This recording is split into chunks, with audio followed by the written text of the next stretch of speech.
En la fría sala de escritura, huele a madera húmeda y a cebo rancio de velas. Sobre la mesa hay tablillas de cera, debidamente alisadas con un palillo de hueso, y junto a ellas, pergaminos con glosas en latín. La pluma raspa el pergamino y queda claro que no se trata de una crónica monástica ni de una lista de donaciones. Son escenas en las que mujeres adultas eligen la libertad del cuerpo, no como libertinaje, sino como el derecho a decir no a la coacción, donde la carne se denomina prueba de conciencia y no mercancía. Y la autora no es una clériga de la corte, ni una cantante de ferias, sino una canonesa del convento imperial. En el 10º invierno del siglo, un texto así es un riesgo. Pero la mano no tiembla. Donde los libros anteriores temían la lujuria, este escribe sobre el dominio de uno mismo. Estimados espectadores, les saludo. Escribidnos desde donde nos veis, y si habéis encontrado textos en los que la voz femenina cambia las reglas del discurso sobre el cuerpo. Dejad vuestros comentarios. Vuestra experiencia es importante. Que disfrutéis de la escucha. Analizaremos la figura de la canonesa de la Abadía Imperial de las Llanuras del Norte, conocida como Hroswitha de Gandersheim. Sus obras en latín suenan como una silenciosa resistencia. No es un escándalo callejero, sino la disciplina de la escena, donde las heroínas, adultas y mártires, se niegan a la coacción, y la violencia no se expresa con naturalismo, sino con el vocabulario jurídico y espiritual de la época. El mito de que las mujeres callaban se enfrenta aquí al documento. Manuscritos, listas de libros de la abadía, menciones en la corte, copias posteriores, donde se ve tanto la mano del escriba como la huella de la censura. Para comprender cómo surgió este teatro, hay que ver cómo se organizaba la vida. La abadía imperial no es una celda cerrada, como la imaginan los románticos, sino una institución compleja. Las canónigas viven según los estatutos, pero no hacen votos perpetuos como las monjas. Conservan sus propiedades, mantienen correspondencia con los gobernantes y reciben rentas de los pueblos y los puentes. Las familias imperiales inscriben en estas casas a sus hijas, parientes adultas y viudas para que sirvan a la educación y la memoria de la dinastía. Aquí conviven una biblioteca, un scriptorium, una escuela de canto y aritmética y, lo más importante, el derecho a hablar en latín sobre las cosas de las que dependen el honor y el orden. En este contexto, Hroswitha adopta la forma de una comediante antigua, cuyos textos se copiaban en los monasterios con reservas, y la enfrenta a la tentadora manera del teatro risueño. Escribe dramas, hagiografías y crónicas épicas sobre las hazañas de los soberanos, combinando la piedad con la lealtad política y la escena con la predicación del autocontrol. Su dramaturgia no trata sobre ferias ni sobre farsas cotidianas. Son obras para leer y quizás para representaciones discretas en la comunidad femenina o ante un círculo reducido de invitados durante las jornadas señoriales, en las que se reúnen en la corte obispos, condes y damas de confianza. En las obras aparecen heroínas adultas que se oponen a la coacción no con vehemencia, sino con claridad. La libertad del cuerpo se presenta como un deber de la conciencia, el rechazo de la violencia como un acto de fe y de derecho. La violencia en las fuentes de la época se describe de forma seca, como abuso de poder, como un hecho social que conduce a la vergüenza, las multas y el arrepentimiento. Hroswitha no se recrea en los detalles, pero menciona las consecuencias: la pérdida del honor, la muerte, la ruptura de las uniones familiares, la pérdida de la confianza. Ella le da al espectador las herramientas para reconocer no la lujuria, sino el intento de sustituir el consentimiento por la coacción, mientras que en la antigüedad la imagen del suspirador provocaba risas, aquí la protagonista habla con hechos, rechaza el acuerdo del cuerpo, lo califica de pecado y trampa. El contexto del siglo X es cruel con los débiles y práctico con los fuertes. La tierra gime por los intercambios feudales. Los poderes cambian con una imprevisibilidad de la que dependen los suministros de sal y velas. Las enfermedades llegan en oleadas.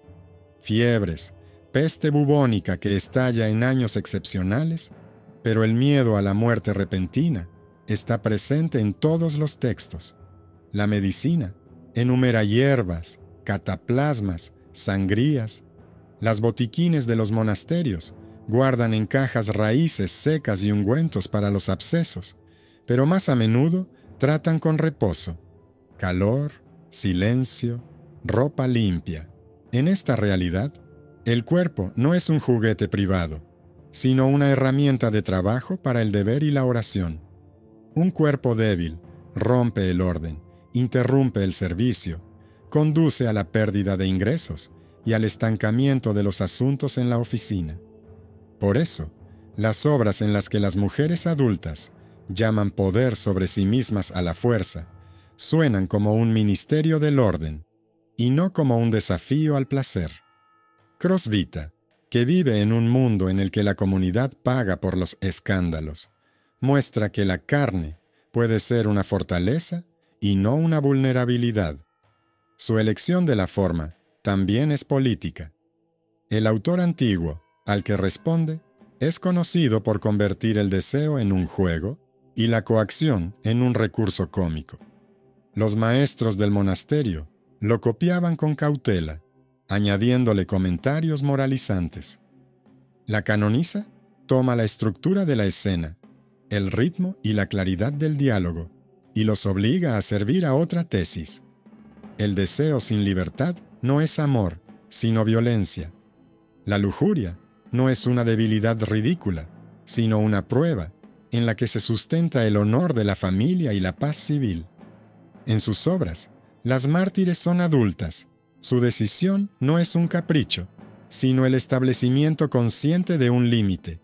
Sí al consentimiento, no a la coacción. No pinta cuadros sangrientos, pero deja huellas, listas de multas, registros de arrepentimiento público, menciones de la intervención de los jueces. Así, el teatro femenino se convierte no en un rastro de emociones, sino en una declaración jurídica en un marco poético.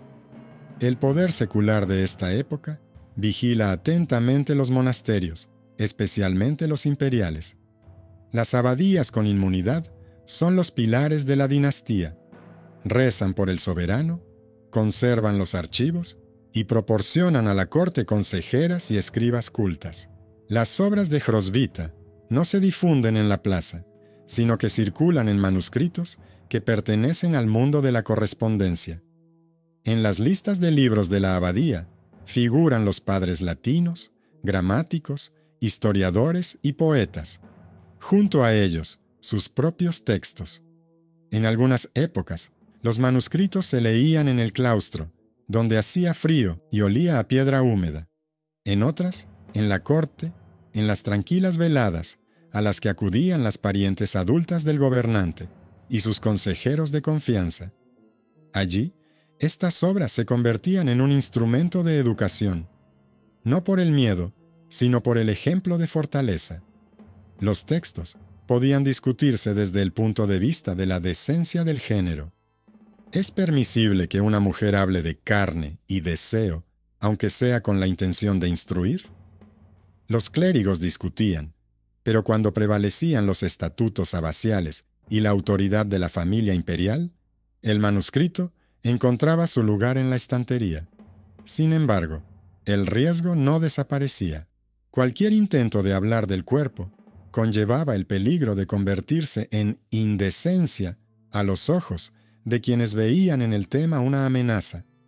El mecanismo de acusación era sencillo: remitirse a los ejemplos del teatro antiguo, atribuir a la autora una pasión por la carne y declarar inapropiada la audacia femenina. Por otro lado, Hrosvita y su abadía tenían una base, el objetivo claro del texto y el método transparente. Allí, donde la imagen antigua del libertino provocaba risas, ella pone al lado un ejemplo de vida, sin convertir la maldad en algo ridículo. Allí, donde la escena podría convertirse en una plaza, ella la deja como una sala para la instrucción, sin espectáculos, sin demostraciones corporales, sin insinuaciones que alimenten a la multitud. Ahí radicaba su ventaja. No escribía para el mercado, sino para el scriptorium y la corte, donde la palabra se sopesa con el sello. Detrás de la retórica seca, se encuentra la realidad cotidiana de la abadía. Las canónigas adultas, estrechamente vinculadas, por parentesco con casas nobles, se encargan de la gestión, rentas en grano, recaudación de puentes, supervisión del molino, cuidado de los peregrinos. Cualquier fama sobre libros indecentes afectaba a las finanzas. Se suspendían las donaciones, la parroquia frenaba los suministros y la ciudad tenía un motivo para endurecer los impuestos. Por eso, el teatro femenino, dentro de los muros, se preocupa por la forma. En los manuscritos, márgenes limpios, títulos claros. En las listas, anotaciones sobre la buena intención. En los prólogos, énfasis en la corrección del vicio a través del ejemplo de la fortaleza. No porque la autora quiera esconderse, sino porque su objetivo no es escandalizar, sino disciplinar. Ella pone la carne en su lugar, bajo la responsabilidad de la conciencia y el derecho de la mujer al consentimiento, y lo hace con un lenguaje que ama el orden. El mito del silencio de las voces femeninas no resiste este cálculo contable del papel. Aquí no solo hay palabras, sino también huellas en los inventarios, registros sobre el pergamino entregado para la nueva obra, inventarios de velas para lecturas, nombres de escribas que hacían copias para destinatarios ilustres. En una temporada en la corte, donde se recordaban las victorias y los matrimonios de la dinastía, la obra podía leerse en el círculo de damas nobles adultas como parte de una conversación moral, no sobre novelas, sino sobre el deber y la elección. En otra temporada, el manuscrito se llevaba al claustro para instruir a las jóvenes canónigas sin atraer a espectadores, sino reforzando el hábito de hablar de la carne, sin vergüenza y sin juegos. En ambos casos, el documento, no la leyenda, muestra una idea poderosa. La autora no violó el orden, sino que reescribió su punto sobre el cuerpo. En los legajos manuscritos, se ve la ruta por la que los textos salen del hogar femenino al mundo y regresan, reforzados con sellos. En un rollo hay una lista de libros en la que, junto a los padres latinos, figuran las obras de la canonisa. En otro, un inventario de pergaminos entregados para la composición de dramas. En el tercero, un registro de invitados con anotaciones sobre lecturas en días festivos. Estos minuciosos registros muestran cómo se reunía la escena sin plaza, no por diversión, sino por disciplina. Las obras están construidas como pruebas de conciencia para las heroínas adultas. Se les ofrecen acuerdos, lechos compartidos, como parte del patrocinio, un contrato aparentemente decente a cambio de silencio. Las heroínas se niegan, y la negativa se formaliza como un acto con consecuencias. Ruptura del patrocinio, amenazas, intentos de desacreditarlas.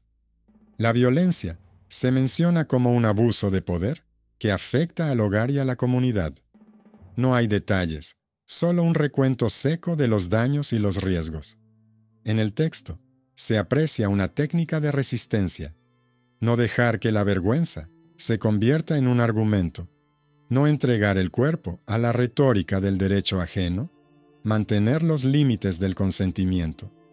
Esta lógica funciona no solo dentro de las obras, sino también en torno a ellas.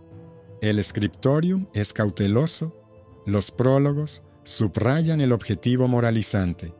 El estatuto abacial es el derecho de las canónigas a enseñar a los jóvenes, utilizando el ejemplo de fortaleza de las mártires adultas.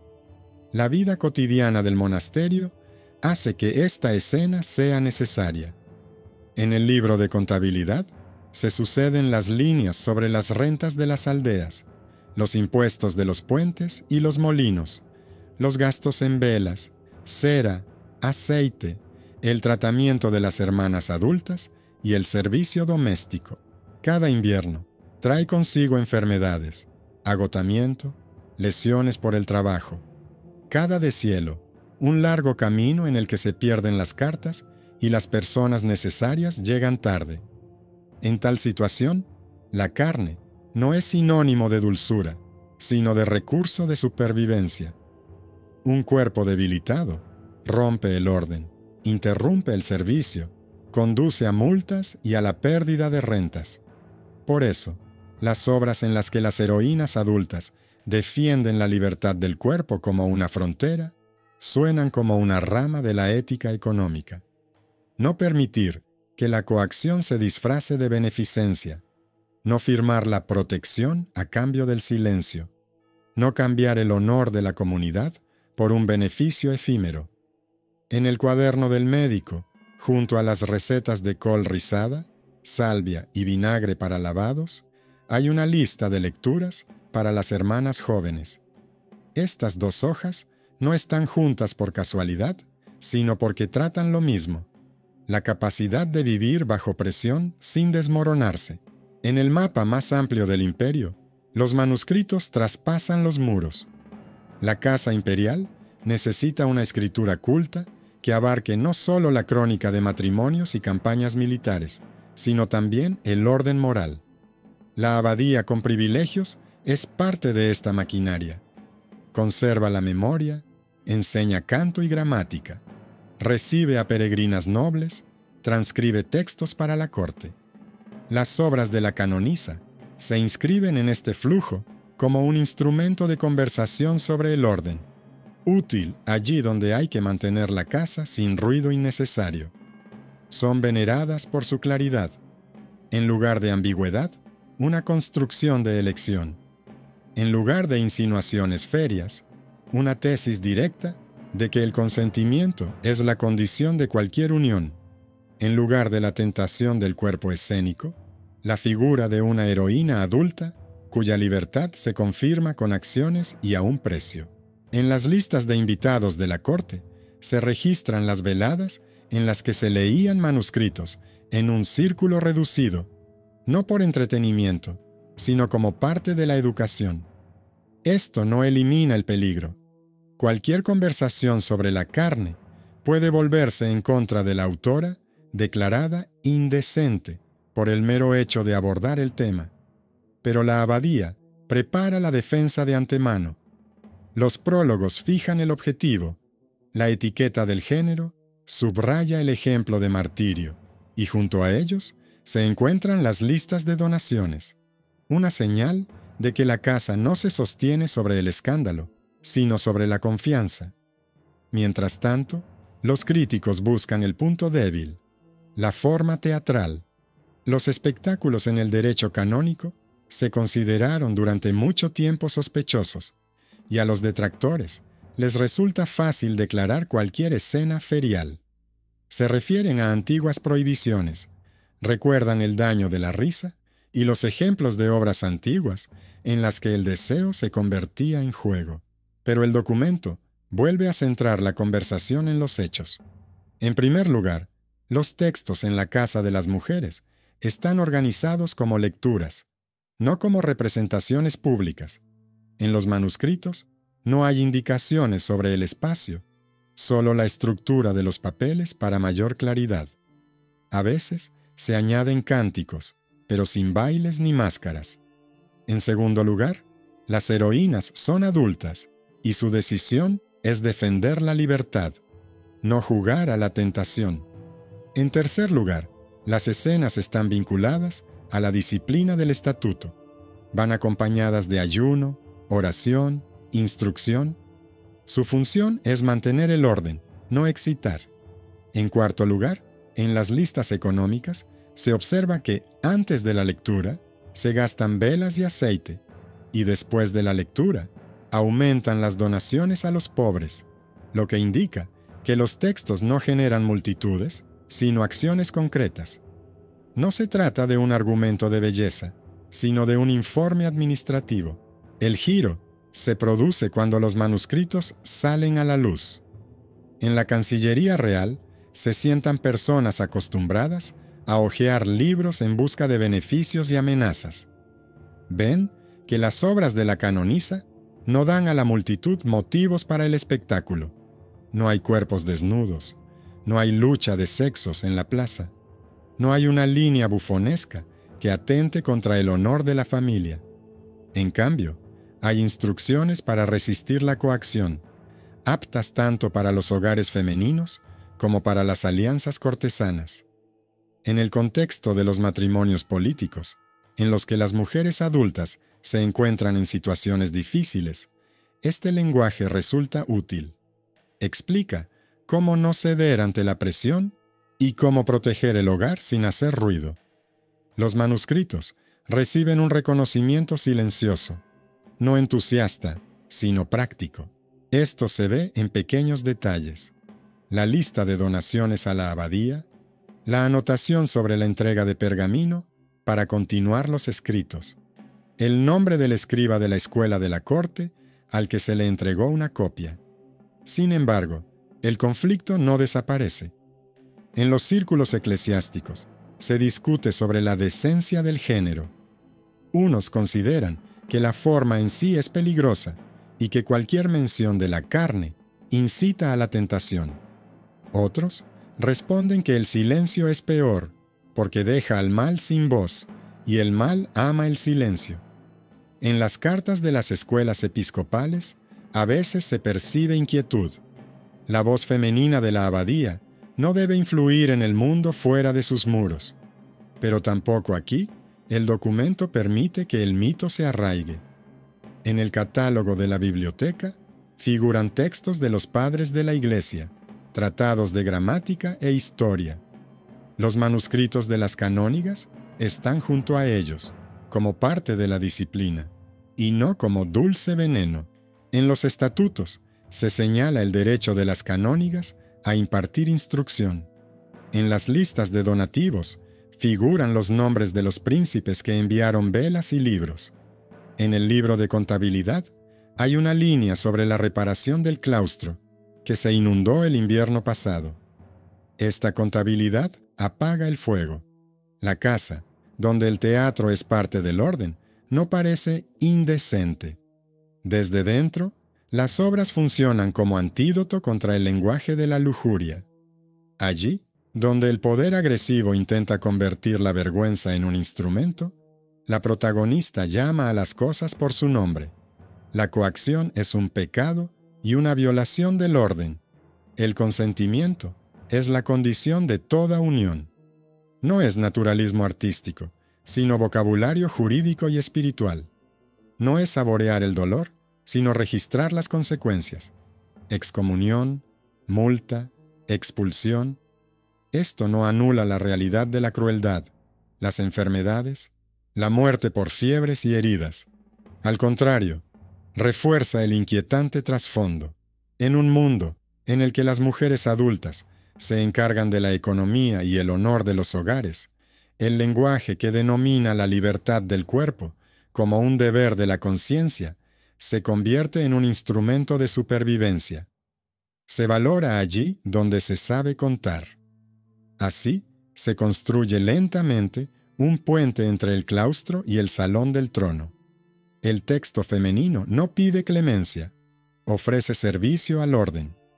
Para los detractores, esto suena a truco. Siguen viendo la carne en el tema y le ponen la etiqueta de indecencia. Para los defensores, es un argumento sobre la economía del cuerpo y las instituciones de control. Si el lenguaje deja la carne al enemigo, el enemigo la convierte en un instrumento. La canonesa hace lo contrario. Devuelve al cuerpo de la mujer adulta el estatus de frontera y a la escena el estatus de barrera moral.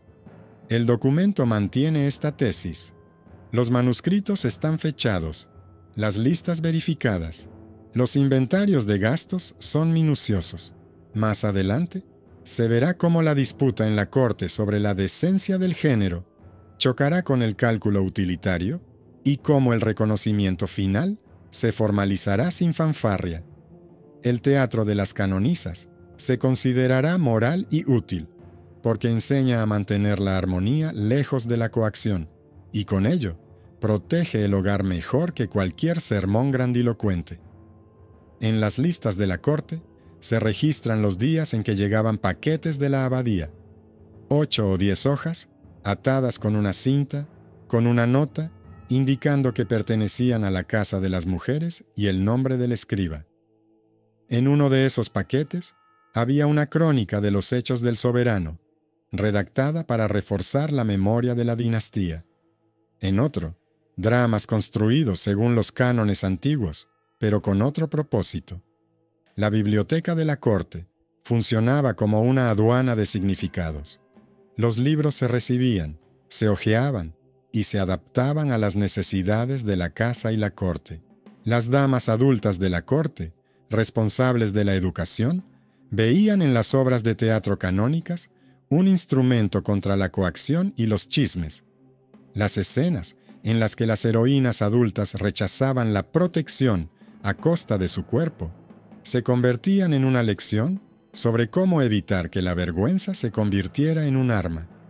Los hombres, responsables del orden, encontraban en ello un efecto utilitario: menos escándalos, menos motivos para la calumnia, menos riesgo de que la crueldad privada se extendiera como el humo.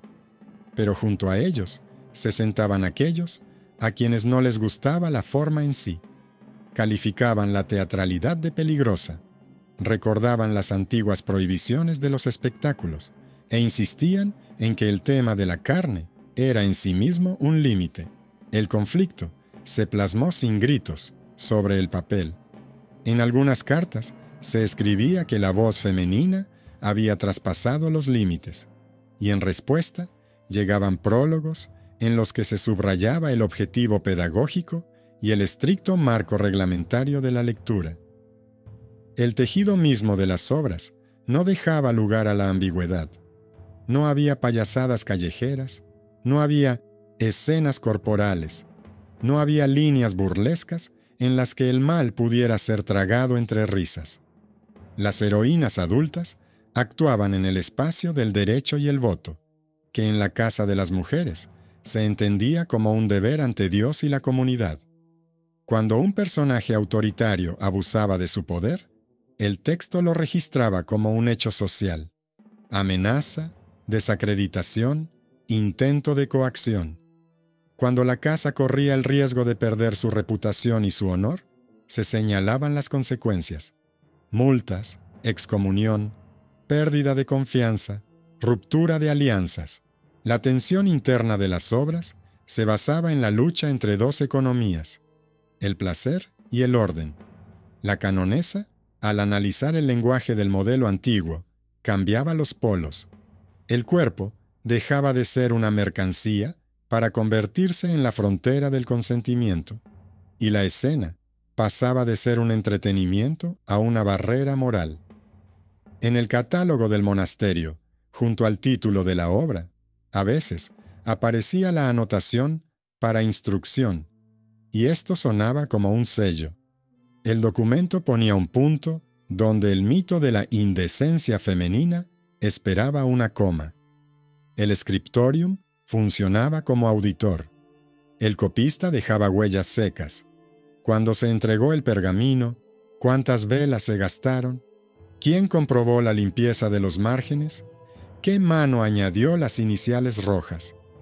En los márgenes, con la misma letra, se encontraba una cláusula que indicaba que la obra estaba destinada a ser leída dentro de la comunidad o ante invitados adultos en la casa del gobernante, sin plaza, sin máscaras ni bailes. Era una defensa preestablecida contra la etiqueta de espectáculo. En el libro de contabilidad se puede encontrar un punto relacionado: los gastos de aceite y velas para las lecturas, las anotaciones sobre las donaciones después de las fiestas, una nota sobre el hecho de que el teólogo de la escuela del palacio envió una glosa elogiando la claridad de la trama.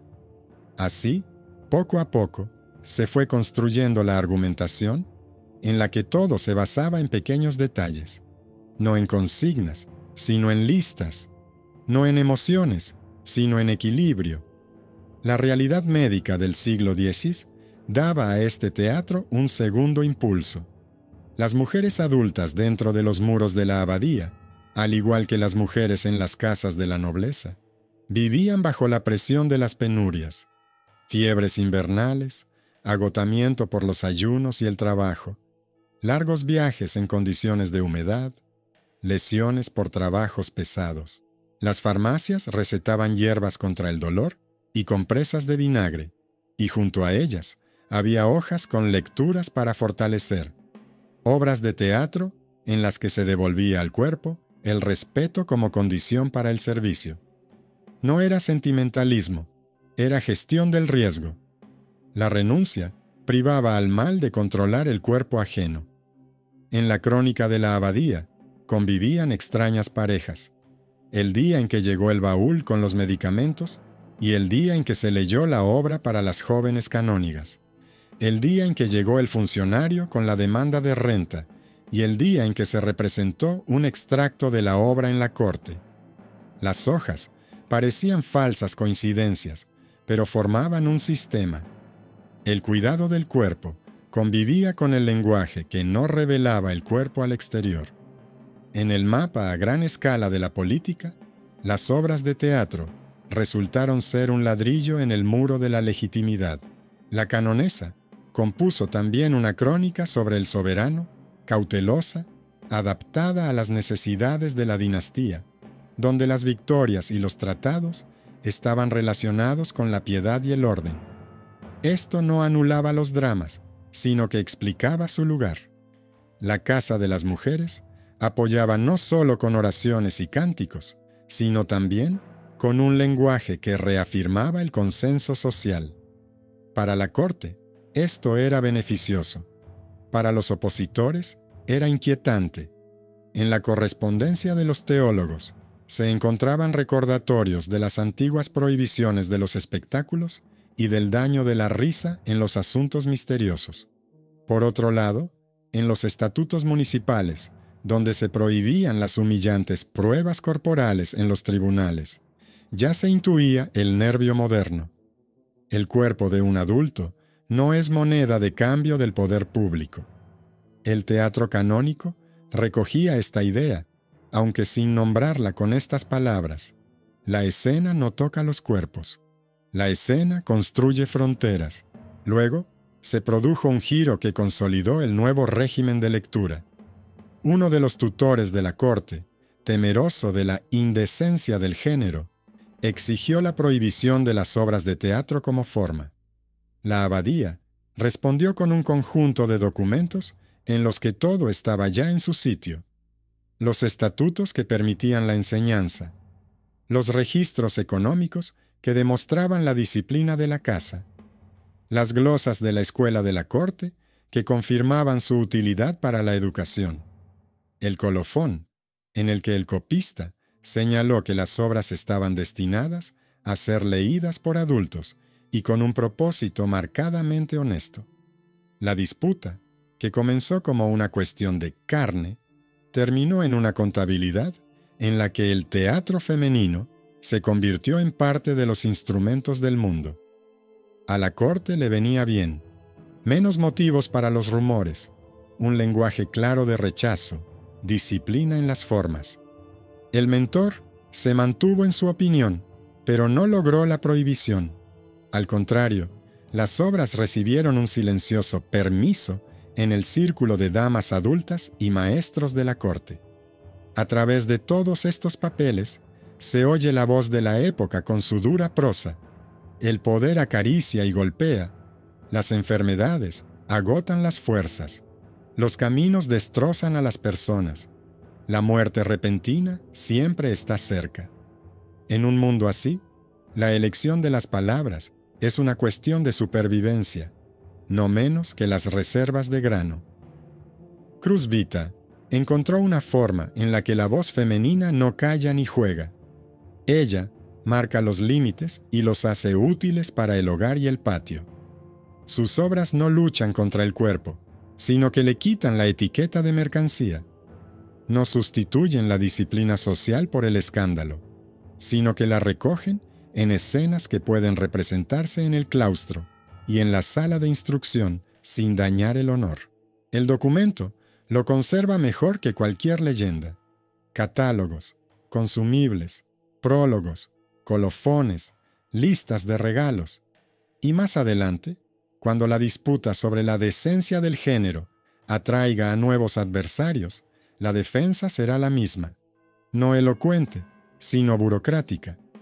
Los textos sobrevivirán en este sistema porque son necesarios.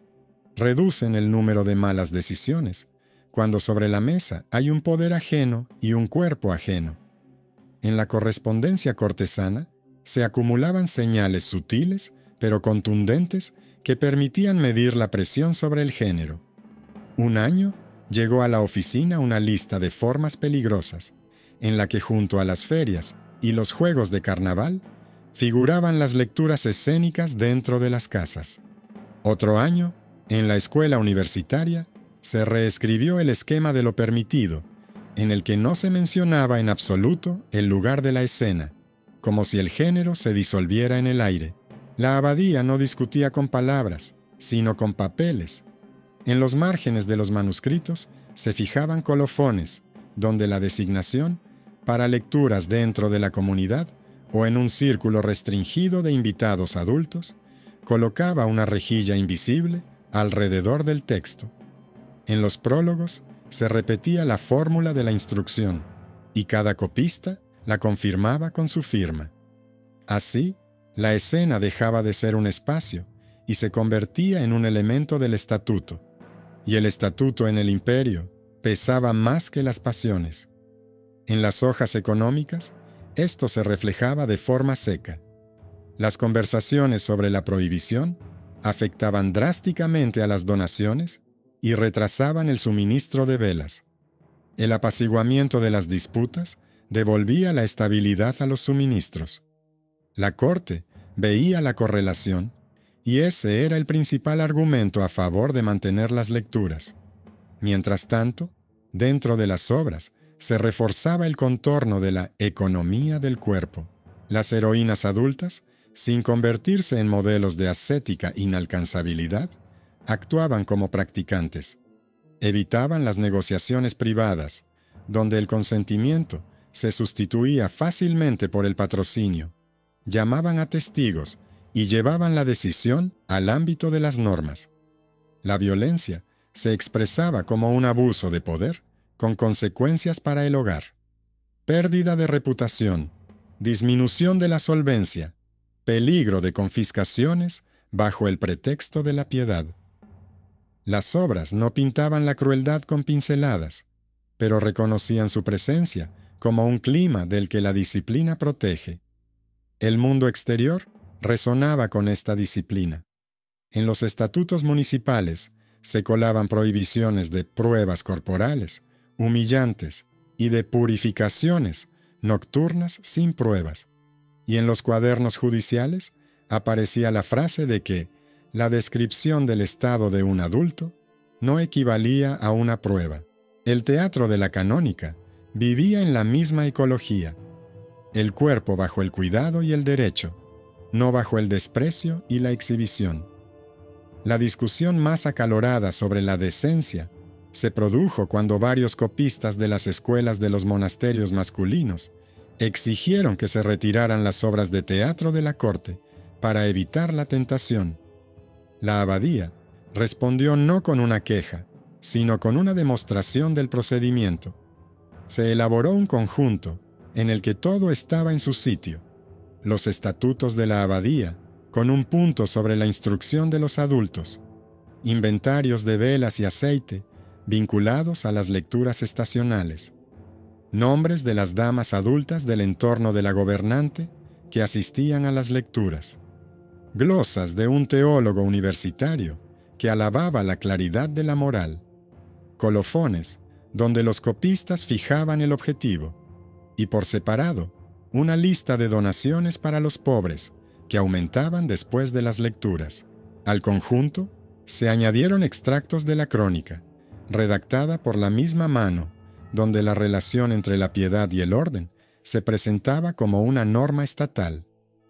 No había gritos, había un archivo, y fue precisamente este el que trasladó la controversia del ámbito de las sensaciones al ámbito de la contabilidad.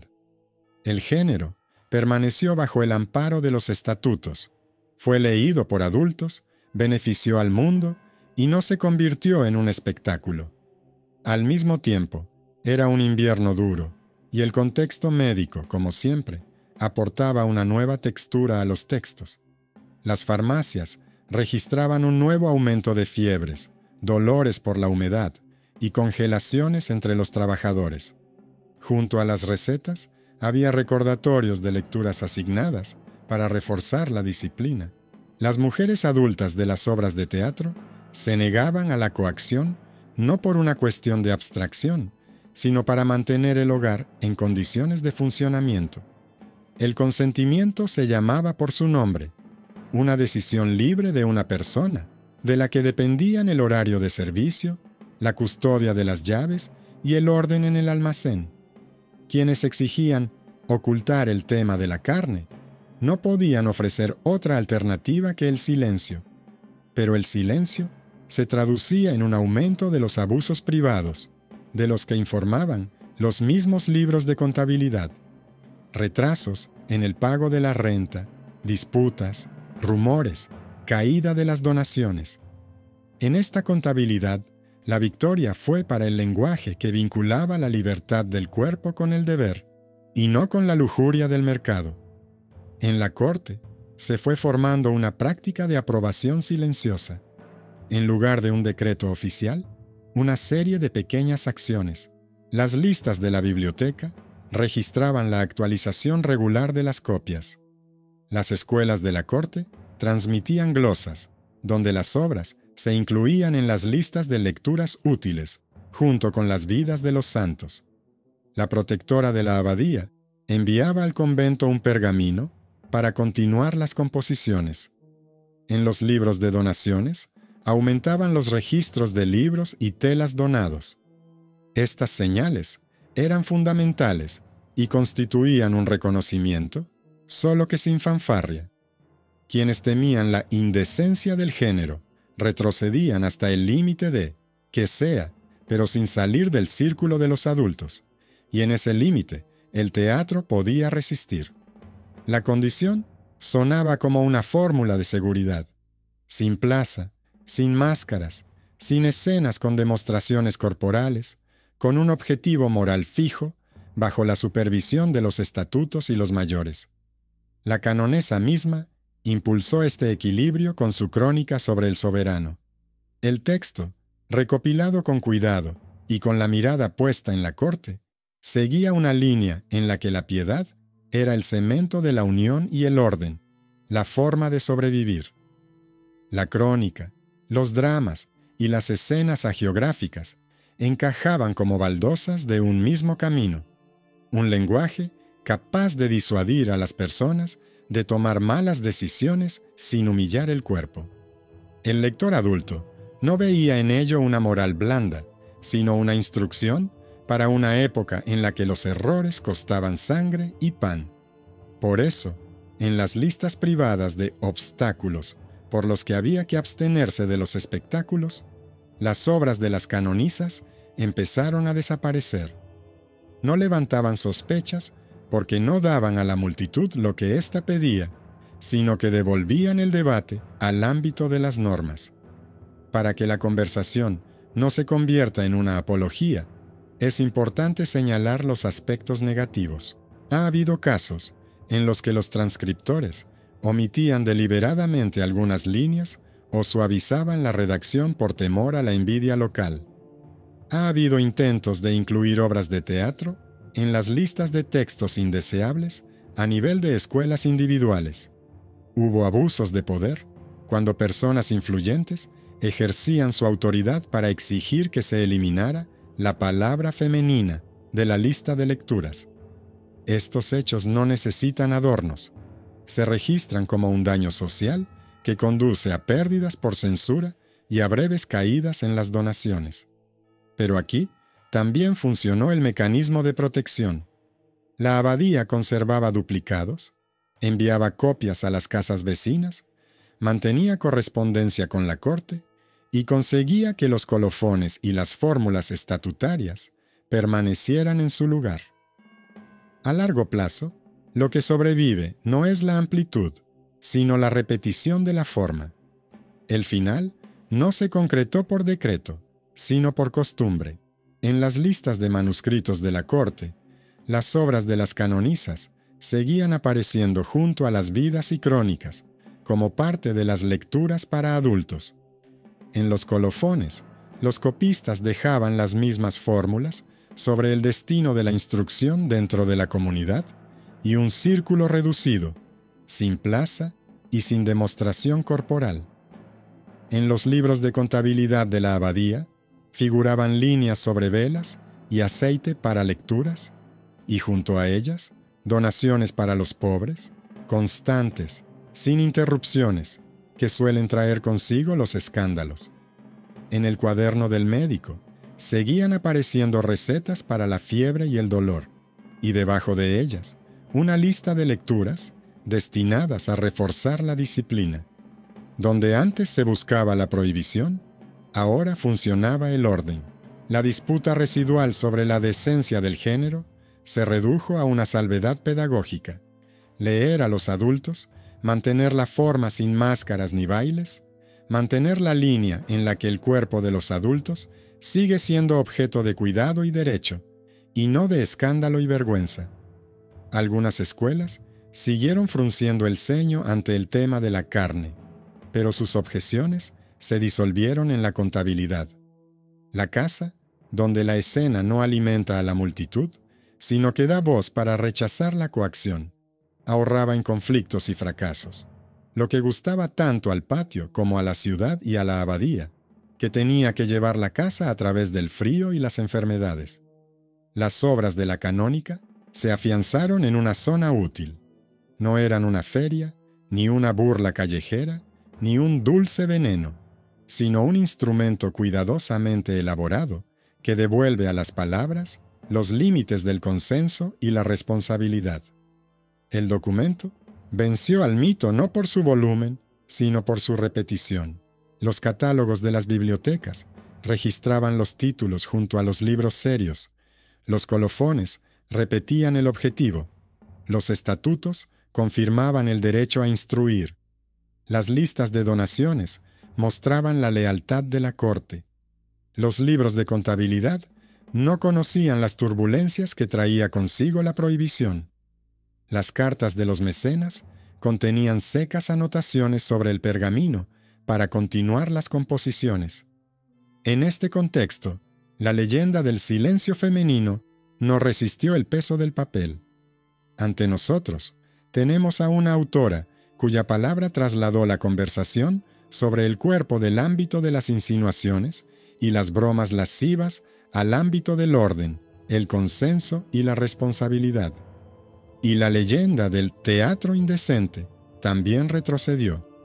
El texto, sin naturalismo y sin cuerpo escénico, no dio pie a la ira popular, sino que proporcionó un lenguaje para el rechazo que necesitan los hogares y la corte. En este resumen, se escuchan también las sombras del tiempo. Se producían abusos de poder. A veces, se recortaban los manuscritos. Los copistas temían la envidia. Las enfermedades quebrantaban a las personas. Las lluvias arrasaban los caminos. Pero precisamente en este panorama, la disciplina de la forma y la prudencia económica resultaron más útiles que los gritos. El teatro de la canonisa no prometía la victoria del deseo ni la humillación del enemigo. Ofrecía una forma de sobrevivir, bajo presión, sin entregar el cuerpo a la retórica ajena. dentro de los límites trazados por los estatutos y el colofón, sus escenas enseñaban a los adultos a evitar los acuerdos en los que la vergüenza funciona como instrumento de coacción y a mantener el hogar sin ruido. Este resultado no se parece a un triunfo, pero es sostenible. Las obras viven allí donde la palabra pesa como un sello y el sello ahorra en desgracias. Así es como el teatro femenino contra la lujuria entró en el archivo como lectura moral y no como motivo de prohibición. La fórmula final es simple y estricta. La libertad del cuerpo es una obligación de la conciencia. El consentimiento es una condición de cualquier unión. La coacción es un daño social teniendo en cuenta las consecuencias. El documento mantuvo esta fórmula a través de estatutos, catálogos, libros de contabilidad y colofones. Y por eso, el reconocimiento final no pareció un desfile, sino una línea en el horario. Lectura, después del servicio, en el claustro, para adultos. El objetivo, reforzar las fronteras. La forma, sin plaza. El beneficio, noches más tranquilas, menos rumores, recaudaciones más uniformes. En este punto, la historia se cierra sin fanfarrias. La autora permaneció en los libros, no en las leyendas, y sus escenas siguen funcionando allí donde el orden doméstico necesita palabras más fuertes que los mitos.